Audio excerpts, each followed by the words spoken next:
The New York Knicks season opener against the Boston Celtics might have raised some eyebrows, but is it time for Knicks fans to hit the panic button? The team suffered a tough loss, with the Celtics tying an NBA record for hitting 29 three-pointers. Boston came out firing on all cylinders, leaving New York scrambling to keep up. But this game alone shouldn't lead to significant concerns about the Knicks' potential this season. Let's take a deeper look into the game, starting with what went wrong. The Celtics were lights out from behind the arc, something even veteran Knicks player Josh Hart humorously mentioned when he joked about drug testing the Celtics, given their incredible shooting performance.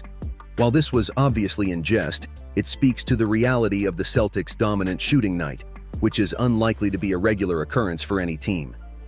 Even the best defensive efforts from the Knicks wouldn't have been able to completely neutralize that kind of barrage from deep.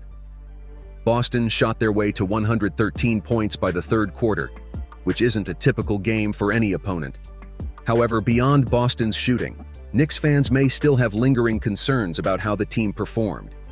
Key off-season additions like Mikal Bridges, brought in to be an impactful scorer and defender, struggled early. He missed his first 5 shots before settling into a rhythm later in the game, finishing with 16 points on 7 of 13 shooting. While his revamped jump shot showed promise, the early jitters were evident. Bridges' role on this team is critical, especially after the departure of Donte DiVincenzo, and the Knicks need him to find consistency moving forward. Nevertheless, it's important to remember that this was just the first game, and it's far too early to judge how well Bridges will fit into Tom Thibodeau's system. Like many new pieces, it will take time for him to adjust. One of the more notable observations from this game was Karl Anthony Towns' performance. After arriving from Minnesota, there has been a lot of discussion around how Towns would mesh with this Knicks lineup. He didn't attempt many three-pointers and had no offensive rebounds in the game, a surprising stat for someone of his size and talent. TNT analyst Shaquille O'Neal was quick to criticize Towns for not being more of an interior presence, but this also highlights the ongoing challenge of finding the best role for him within the Knicks system. Is Towns meant to stretch the floor or become more of a traditional big man in Thibodeau's defensive-first scheme? This will be one of the key storylines to watch as the season progresses. Despite these early struggles, there are reasons to remain optimistic. Jalen Brunson, the team's floor general, continues to impress with his leadership and scoring ability. Brunson's steady presence will be essential as the team works to integrate new players and overcome early season obstacles. It's also worth noting that this group still has a high defensive ceiling. Thibodeau's teams are known for their defense, and while they gave up a lot of points to Boston, it's more a reflection of an unusually hot shooting night than an indictment of their defensive capabilities. Once the team finds its rhythm, especially with Mitchell Robinson anchoring the middle and players like Bridges improving their perimeter defense, the Knicks should be able to clamp down on opponents as they did last season when they were ranked among the top defensive teams. We also have to address the health concerns. Mitchell Robinson's status remains critical for the Knicks, especially after he missed time with injuries in the past.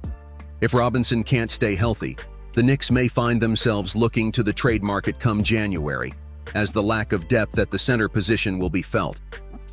Karl Anthony Towns, while versatile, isn't known for his defensive prowess, and asking him to play significant minutes at the center position could expose the Knicks defensively against elite big men in the league.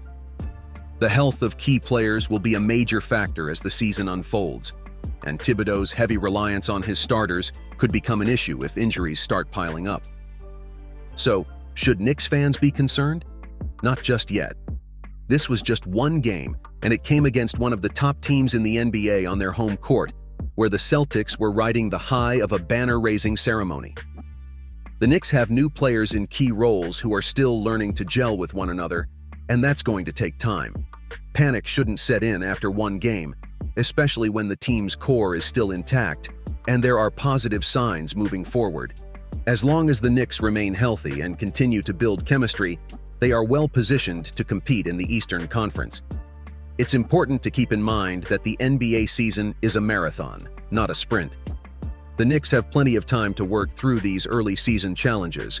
Bridges will likely find his form. Towns will settle into a role that maximizes his strengths, and Brunson will continue to lead by example.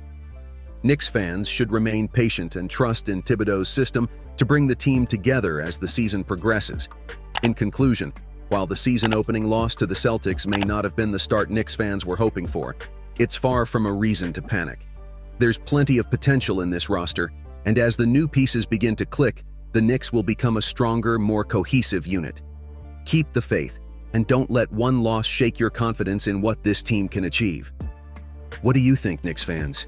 Do you believe the Knicks will bounce back from this early setback?